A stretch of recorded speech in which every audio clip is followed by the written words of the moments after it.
Welcome forward here to An Eternal Career by the Hammer couple. We're in chapter 10. It's entitled Unfinished Business, with the beginning quote that reads, "I departed from life as from an inn, not as from a home." End of quote. And that was by Cicero or Cicero. Eventually there comes a time when we are faced with mysteries so profound that we are constrained to ask why. Why did this happen to me? Why am I in this condition? Why am I compelled to do things not to my liking? Why is my life cast among people for whom I have no affinity? Why the frustration, disappointment, loss, separation, and death of loved ones? In order to understand some of these conditions, it is frequently necessary to go far back into our life, for many of our current perplexities and calamities are traceable to the past. Either early in life or even before this life, many of the conditions now plaguing and puzzling us are set into motion. Not all of us come trailing clouds of glory, but bring instead quantities of unfinished business, much of it not to our liking. Upon its arrival here, the stage is all set for the immortal actor. He has been attracted to the parents, environment, and circumstances best suited for the manifestation of his inherent tendencies. He has drawn to himself a body constant to his degree of development. He has created the limitations and advantages he will have to live and work with while he is here.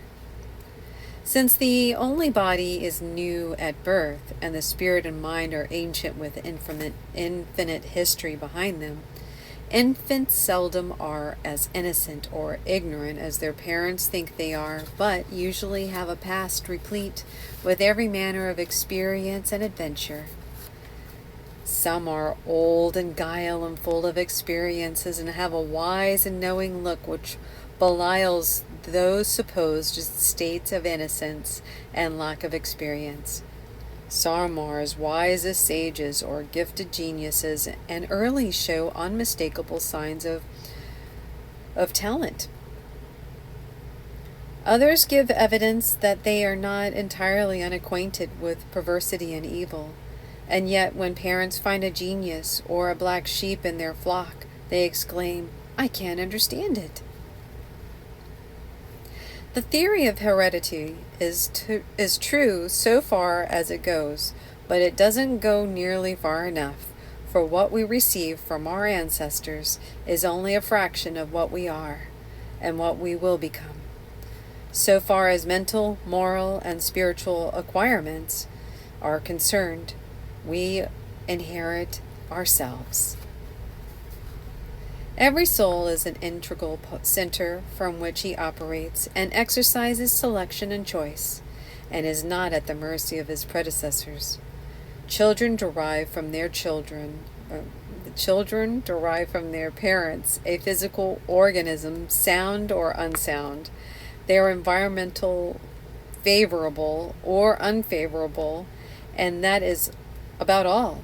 Physical resemblance does not indicate spiritual relationship, as frequently parents and their children are actually strangers and meet for the first time on the earth plane. However, when one life touches another, it always for a definite purpose, for the working out of karma.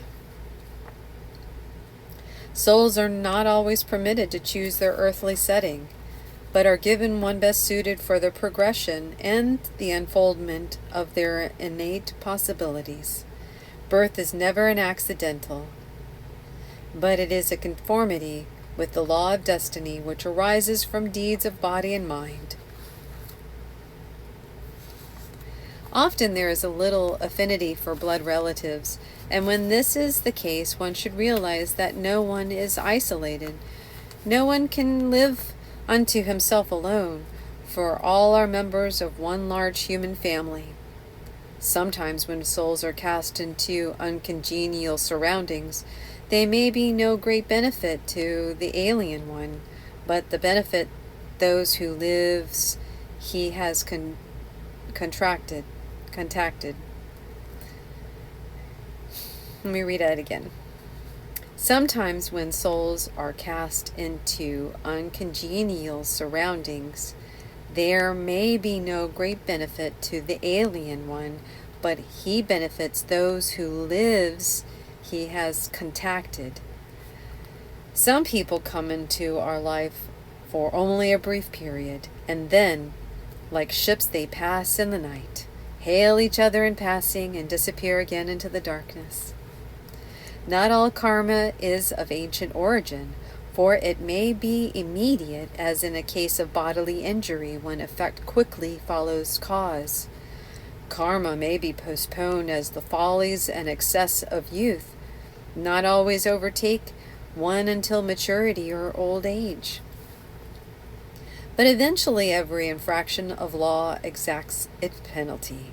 We reap as we have been sown, and ofttimes have a harvest we fain would destroy. Not many people expect to transgress physical laws with impunity, but legion are those who believe it possible to circumvent the moral laws. Indeed, many doubt the existence of such laws. Many guilty people elude all tribunals and justice, and often the worst crimes go undetected or unpunished, though the miscarriage of earthly laws. Some rich people imagine that because they are able to buy earthly justice, that they will be able to buy God, if they leave enough money to the charity or for prayers. But the rich no more than the poor can escape the consequences of sin. Evasion is only postponed, and beating the law is a prolific source of future unfinished business. All around us we see widespread misery and suffering. We see children born crippled, deformed, blind, and diseased. We look for the reason for this apparent cruelty and injustice, but we do not see the causes underlining all effects. Those who in this life are violating laws will find themselves in the next expression of law, life and law, in analogous condition as the consequences of their unethical conduct. Not only here, but elsewhere are there people with deformed, crippled, and hideous bodies compelled to live in circumstances and environments anything but pleasant. Every effect is connected to its cause in an endless cessation, which finally culminates in visible events. Many who are now undergoing bitter expressions and severe ordeals are transacting former unfinished business or misconduct, the effect of which they thought to have escaped. Their present suffering is payment of debt perhaps long overdue, and instead of blaming others for their plight, they had better search their conscience for correct understanding of their duties and for a means of future prevention. Fortunate are those who discharge their liabilities on earth. It is so much easier and far less painful when still in the flesh. For while in the body one is covered by a mist of ignorance which is instantly dispelled on passing to spirit, and then sudden revelations is almost too much for the guilty one who sees himself as he actually is. Far better to pay all debts here than to have unfinished business awaiting us over there. It is on the moral plane where the mills of the gods grind slowly but exceedingly small. Centuries sometimes elapsing between crimes and its punishment, or a cause and its effect. Moral violators seldom show any grasp of the relationship between cause and effect when overtaken by retribution lament. I don't know why this is happening to me, quote unquote. And invariably they blame everything and everyone except themselves for their predicament, even suspecting the deity of injustice. Volumes of unfinished business accrue from ignorance and violations of mental laws, for as yet the importance of right thinking has hardly penetrated the minds of men. Few people exercise any thought control, but are at the mercy of any thoughts which come their way. Fewer yet have any idea that they are accountable for their thoughts no less than for their words and deeds. For example, a man who planned to commit murder is just as guilty as if he had accomplished it, for morally the act of murder is the intent to kill, while legally the act involves the striking of the fatal blow. If men knew that they did not, by death, escape the consequences of their thoughts and actions, they would be disposed to avoid culpable deeds. Staggering to contemplate is the unfinished business which springs from the wholesale murder of war, and not many men would wish for their souls the responsibility of this. Over there, the responsibility is fixed on the real and not the apparent criminals, who are known to God, if not to man.